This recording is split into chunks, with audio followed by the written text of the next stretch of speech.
What's been happening? I tell you what, Simon McCoy really needs to work on his pulling technique. You are a hot mess.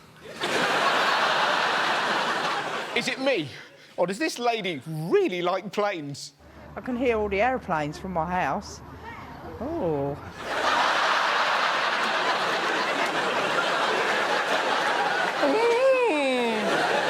Now, I'm no expert, but I think this guy might have missed his train.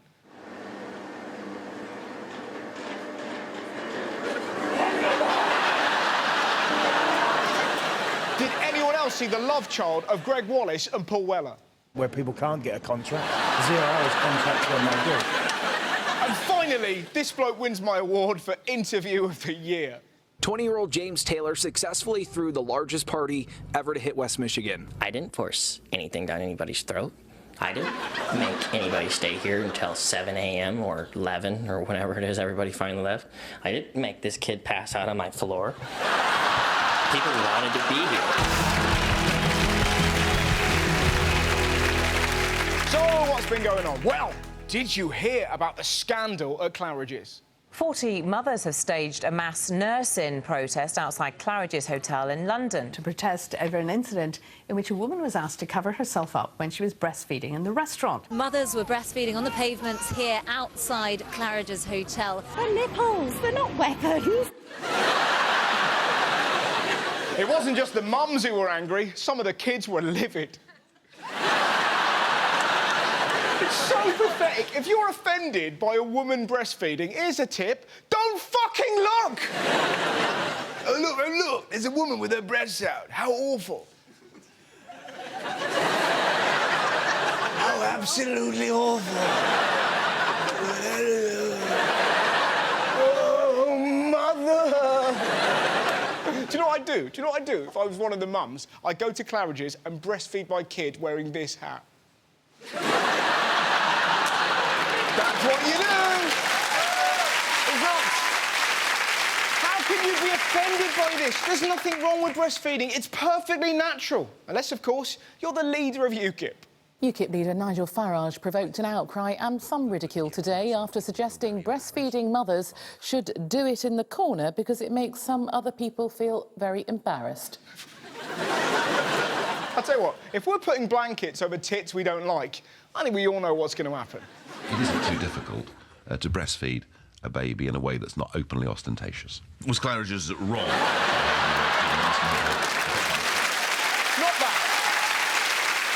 Not that it was the only ridiculous thing that Nigel Farage said this week. He was travelling from London to Wales. Look at the excuse he came up with for being late. UKIP leader says he was 2 hours late for a conference meeting because immigration caused traffic jams on the M4. It wasn't roadworks, it was Romanians. He's almost beyond parody. Bloody foreigners coming over here, dressing up as bollards. It's insane, like there's some bloke in Azerbaijan. Why am I going to England? To be a success? No. To get a job? No. To hog the middle lane. I will drive so slowly. I will cause a tailback, yeah, that's right. I don't know what that impression is. Mind you, UKIP aren't the only political party in trouble. Did you see what this Tory MP was doing in Parliament? A Conservative MP has apologised after admitting playing an online game during a parliamentary hearing on pension reforms. According to The Sun, Conservative Nigel Mills was playing Candy Crush for 2.5 hours. What a dick! Pensions are freezing. He's like, sod that. I've nearly won a jellyfish from the booster wheel. What's his job? Minister for Lazy Bastards? Mind you, it's not just him. They're all at it. Have you seen what David Cameron's into?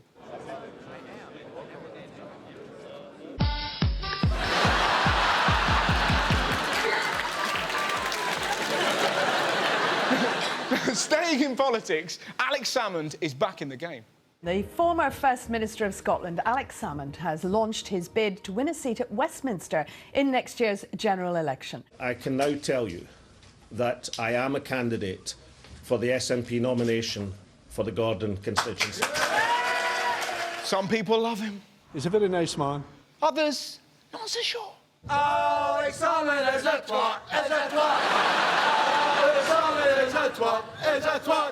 is he a twat? Because he wants to break up in union, and he shags grannies.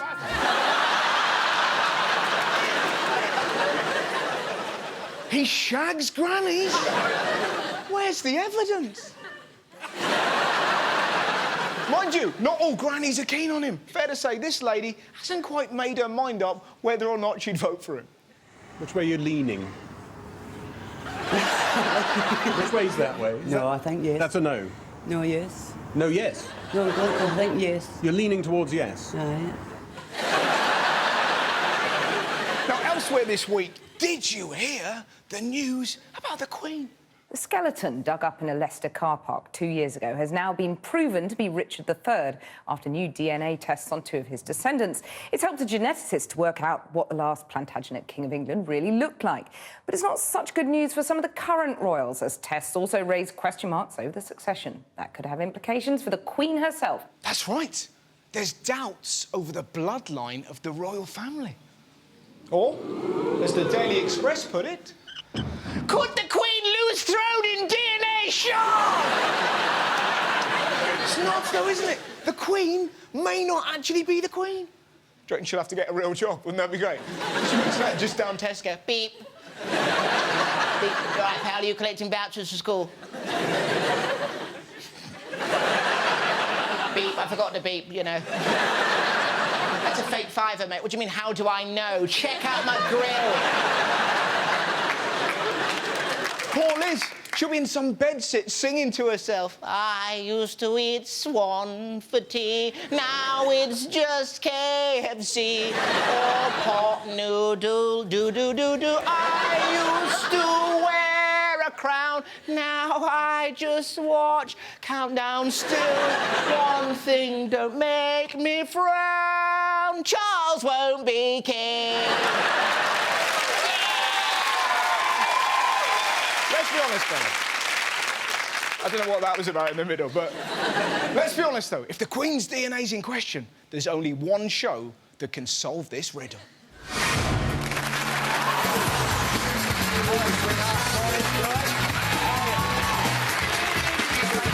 Good morning, and as ever, a big welcome to the show. On today's show, it's our DNA special. Is this lady the real Queen? The results are in. Take a look at this, my friends. So here we go.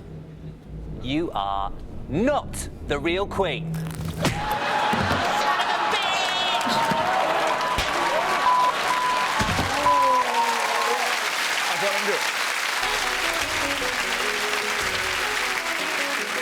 So, what else has been going on? Well, we've had the Ice Bucket Challenge.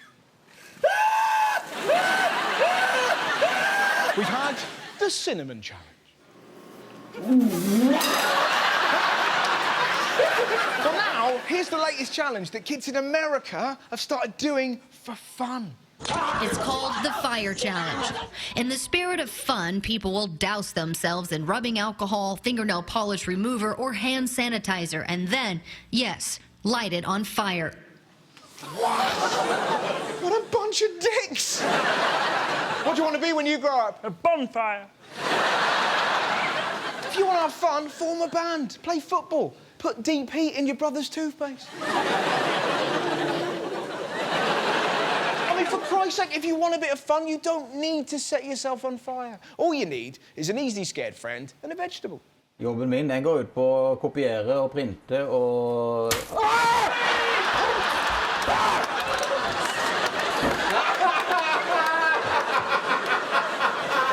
See? How happy does he look? Mind you, if you think setting yourself on fire is stupid, look what these teachers from Kent did. An entire class of primary school children was evacuated from a swimming pool because a prosthetic leg sticking out from underneath the cubicle was thought to be a paedophile. They thought a prosthetic leg was a sex offender. Christ, thank God they don't work for the police. Sir, we found thousands of pedos. Where? The Paralympics. It gets better. Did you see why the leg was there? A disabled man had innocently left it in a cubicle while he went for a swim. Poor bloke. Hi, guys. Have you seen my leg?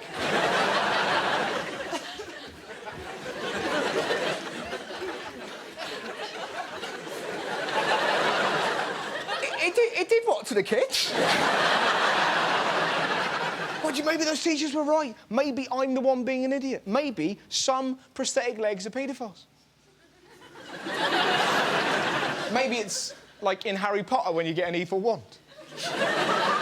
You're walking past the school, all of a sudden, fuck yeah. Whoa, Jesus. Sorry about that, kids. Oh, Jesus Christ. Expelliarmus Rolfus Harris! Oh, it's fine. It's fine. Yes. To be fair, though, some prosthetics do have a mind of their own. Et par exemple, je peux vous montrer la fonction que j'ai enregistrée ce matin. C'est la 2.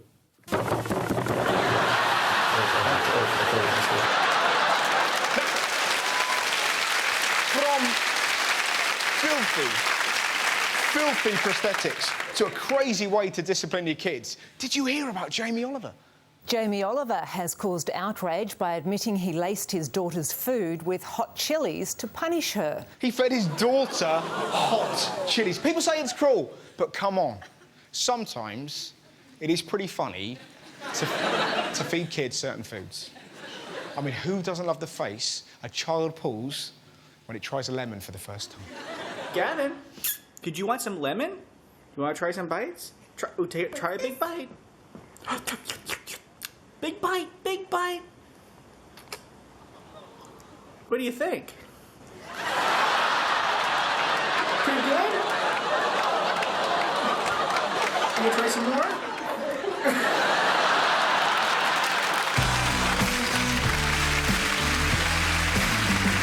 Did you hear about this guy running for mayor in the Australian city of Adelaide?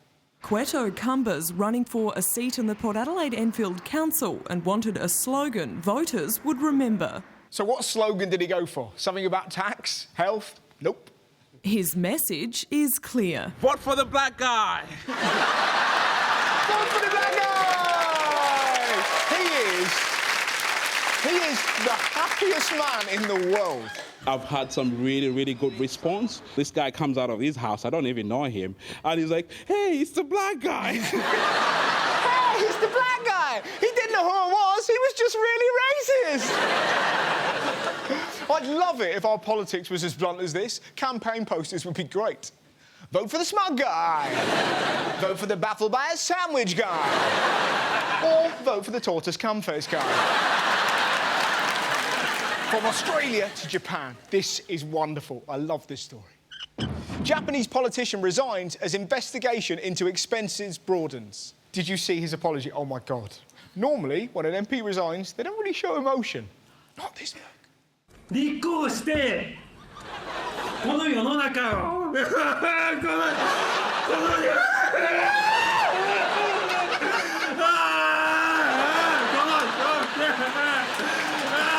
中を変えて Now, if any of you are about to go in hospital, you may want to look away now. I don't want to worry you, but new research carried out by scientists from Bath has suggested that over 150 patients could wake up every year while undergoing surgery. Holy shit! How scary is that? Now we know how this poor sod feels. Because imagine what doctors are doing when people are out cold. We've actually got footage of someone describing their experience. 立候補してこの世の中をこの世の中を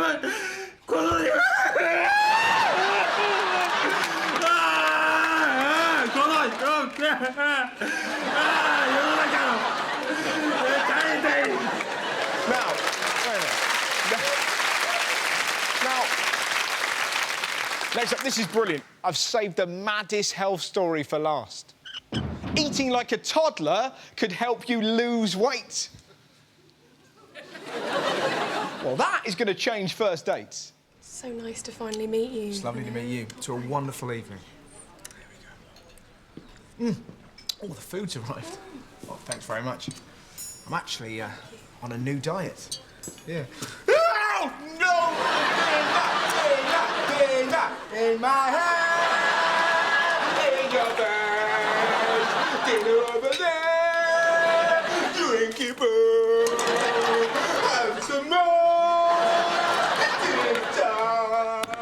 I want to complain. I'm sorry about that man, sir. Oh, not him. There's a woman breastfeeding over there.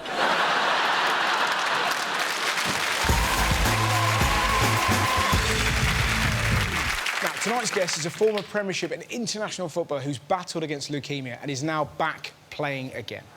Clark, now to Petrov, clear chance, scores! Aston Villa lead at Stamford Bridge, and Stiliyan Petrov is the man.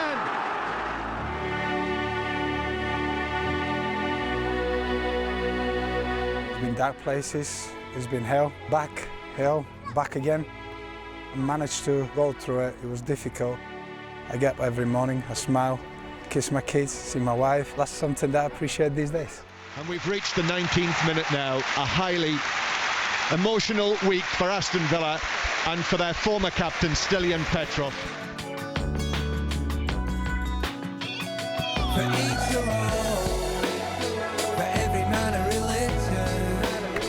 It's the dream come true again, because I'm like a little kid. You know, live for Sunday and I want to play football with a smile and enjoyment as well. Please welcome Stiliyan Petrov! Thank you so much for coming on the show, my friend. First things, how are you? I'm fine, thank you. Everything is going well so far. It's been a long couple of years for me. It was really tough. You know, I had the very hard moments, but I had the good moments as well. You know, when you remember now... What are the good moments? Because I'm struggling to think of... Good moments are with my wife, you know. She was with me every single day in the hospital. She slept in a little bed. And when we remember now, after being through so much, we laugh about it. Yeah, right. You know, I used to have chemotherapies and try to avoid all the thinking about chemotherapy. I was dancing with the chemotherapy. I used to have video. When I look at it now, it's like, I laugh about it. But at the time, it was very serious because when you go through something like that, you fight for your life. Absolutely. And you know what is it. You're either going to make it and not make it. So it's... But also, that's love, you know, the fact that your wife has celebrated you scoring from the halfway line and now she's kind of slept next to you in a really tiny hospital bed. That's love. It is, and it's funny, you know, we always look about finding our perfect half, you know. And I think I found out she was crying when I was injured, she was celebrating when I was scoring goals, and she stuck with me when I went through the hardest time in my life, you know. If she doesn't love you now, she's definitely going to love you when she hears you say that on telly.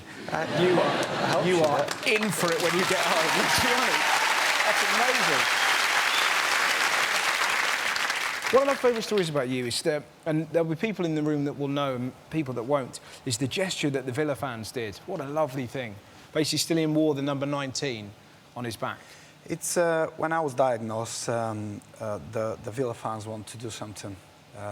So they decided to stand up in the 90 minutes and applaud me. And for me, it just went into deep in my heart. And I'll never forget, I can never express what I felt every day when I watched any game, when I was in a hospital watching it, when they stand up in the 90 minutes clapping. And that was happening for a year and a half. It was amazing, you know? Now, this isn't the first battle that you've had. I read your book, and you had a battle with something that you were afraid of when you were a kid. Can you remember? Yeah, that was a bit weird one. It's a bit weird? Yeah, pretty funny.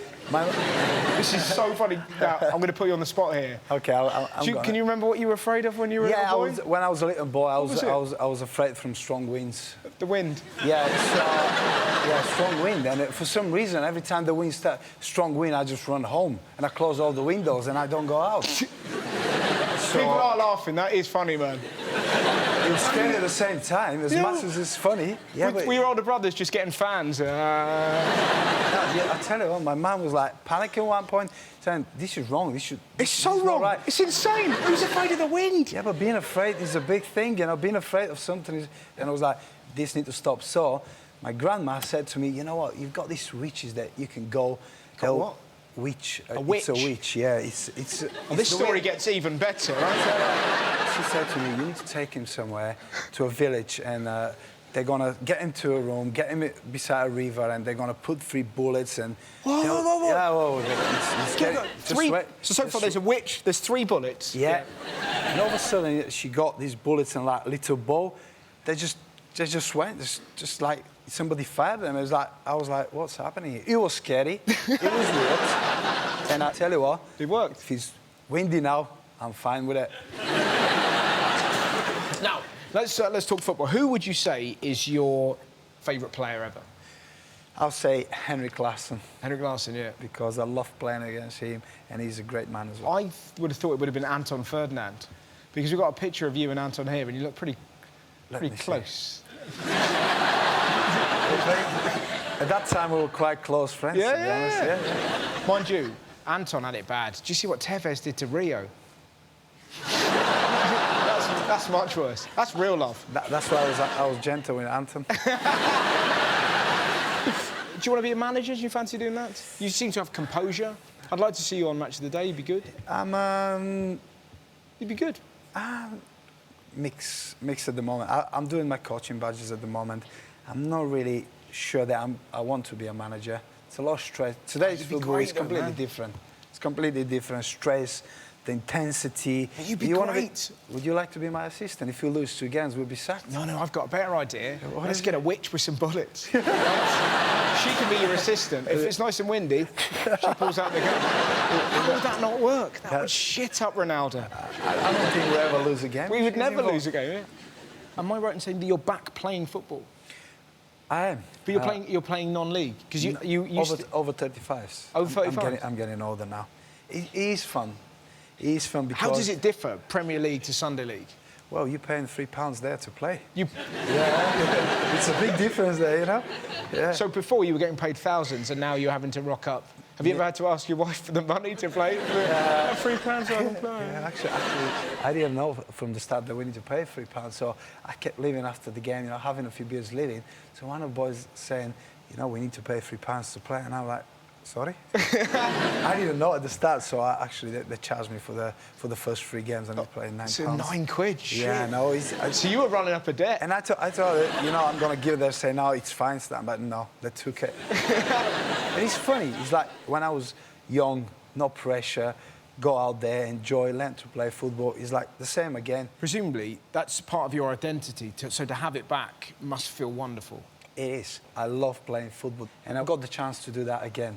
Without the pressure, being in the Premier League, being in the professional football is so intensive now. It's so much pressure, and over there it's so relaxed. It's like going back to my youth years. Feel alive again. So, what does the future hold for you? Future, I have, like I say, I've got 2 more months of treatment. I'm on chemo tablets every day. 1 cycle end of January, and that's it. I'm free. After that, probably in a year time, I'll try to go back and do something. What will I do? I don't know yet. The world's your oyster. Ladies and gentlemen, the wonderful Stiliyan Petrov.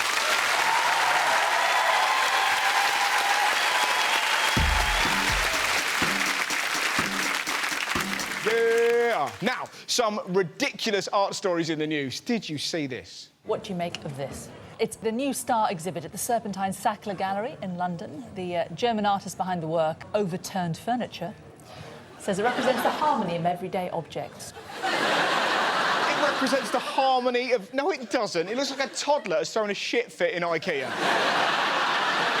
What is it with artists? Why does everything have to be crazy? I mean, did you hear about this lady? My name's Casey Jenkins. I'm a performer craftivist doing a performance piece called Casting Off My Womb. Sounds interesting. I wonder what she's doing. I'm spending 28 days knitting from wool that I've inserted in my vagina.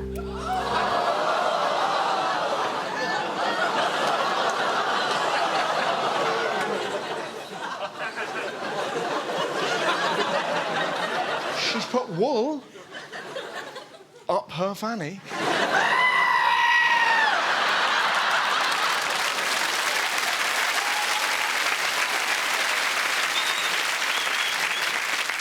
That's not art. That's just a really cheap tampon. She's so pretentious. Look at the reason she's doing it. To protest about feminist and social issues. How is that a feminist protest? She's hardly a suffragette, is she? Emmeline Pankhurst went on hunger strike. She didn't knit a bobble hat with her growler. Should we get women the vote? Sod that, let's make some muff mittens. Come on, girls. Sisters are doing it for themselves. Such bollocks, isn't it? If you're an artist, you can get away with anything. If that was my mum, she'd be in a van on her way to her home. It's for the Turner Prize. Get in the van! Do you want a jumper? No, I don't want a jumper! She's mad. Look how she claims the public have reacted. When I'm sitting in the gallery knitting, I get a lot of the reaction is people say, "You're so brave, you're so brave." Brave? Really? I think you find the typical Aussie felt more like this. It is fucking madness. The next bloke who shags her is going to wind up with a balaclava on the end of his knob.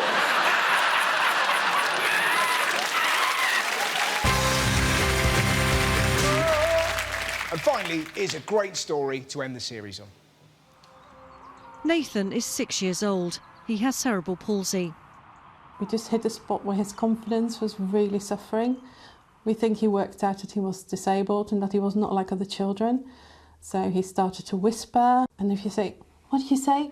And then he wouldn't repeat, because I think he started to realise that what he said wasn't right or wasn't clear. Good boy, well done. But now Nathan's finding his voice, remarkably with the help of ponies like Paisky, the miniature Shetland. Come on, tell him he's a good boy. Good boy. That's it. A lot of children and young people that we work with live with a lot of anxiety, sadness. Good boy, keep it going. Horses are very naturally calming. Horses don't lie, they express how they feel, they use a lot of body language. It's easier to talk to a horse because they don't expect things the same way that other human beings do. They don't expect you to be perfect. They just take you as you are. Children are encouraged to write down their fears. The pieces of paper are made into a necklace and carried by a horse down to the brook in Rugby. You see the current, it's going to just take them all away. It's going to be really quick. You're going to throw all your fears. Look at me, Driven. Look at me. It's going to be all your fears just going. Okay?